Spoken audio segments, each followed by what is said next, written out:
வரும் சட்டமன்ற தேர்தலில் புதிய தமிழகம் கட்சி கணிசமான தொகுதிகளில் போட்டியிடும் என அக்கட்சியின் மாநில இளைஞரணி தலைவர் ஷியாம் கிருஷ்ணசாமி தெரிவித்தார். திண்டுக்கல் மாவட்டம் நிலக்கோட்டையில் புதிய தமிழகம் கட்சியின் சார்பில் இளைஞர் அரசியல் எழுச்சி பொதுக்கூட்டம் மாநில தலைவர் ஷியாம் கிருஷ்ணசாமி தலைமையில் நடைபெற்றது.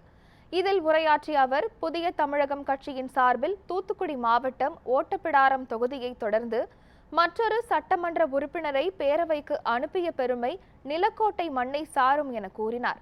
நியூஸ்7 தமிழுக்கு பேட்டியளித்த ஷியாம் கிருஷ்ணசாமி, வரும் சட்டமன்ற தேர்தலில் புதிய தமிழகம் கட்சி கணிசமான தொகுதிகளில் போட்டியிடும் என குறிப்பிட்டார். இது நிலக்கோட்டை என்பது மட்டும் கிடையாது. தமிழ்நாட்டில் எந்த தனி தொகுதியா இருந்தாலும் இந்த நிலைமைதான். அங்க அடிப்படை வசதிகள் இருக்காது, தொழில் வளர்ச்சிகள் இருக்காது.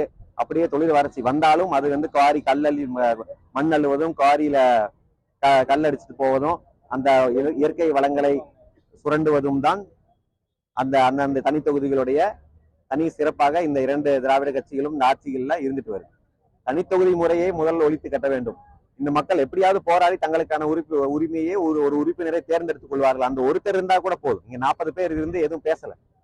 அந்த மக்கள் தானாக ஒரு சட்டமன்ற உறுப்பினரை ஏதாவது ஒரு தொகுதியில் வாக்களித்து ஜெயித்து பெற்றால் கூட அந்த ஒருவர் கூட இந்த 40 பேருக்கு இணையாகவோ அதற்கு மேலோ பேசக்கூடிய நிலைமை வரும். அதனால இந்த தனி தொகுதிகள்ல எங்களுக்கு நம்பிக்கை கிடையாது. புதிய தமிழகம் போட்டியிடுகிற தொகுதி என்றால் தனி தொகுதி என்பதற்காக காரணம் கிடையாது. அங்க எங்கெங்கெல்லாம் தேவேந்திர குல வேளாளர் மக்கள் அதிகமாக வாழ்கிறார்களோ அதற்காக தான் போட்டியிடுவோம். அதுதான் தனி தொகுதியாக வைத்திருக்கிறார்களே தவிர புதிய தமிழகம் வச்சு தனி தொகுதிகளை மட்டும் போட்டியிடும் என்பது அந்த நிலை கிடையாது. அது தேர்தல் வரும்போது கூட்டணி கட்சிகள் எல்லாம் முடிவு செய்து புதிய தமிழகம் கட்சி கணிசமான தொகுதியில் போட்டியிடும்.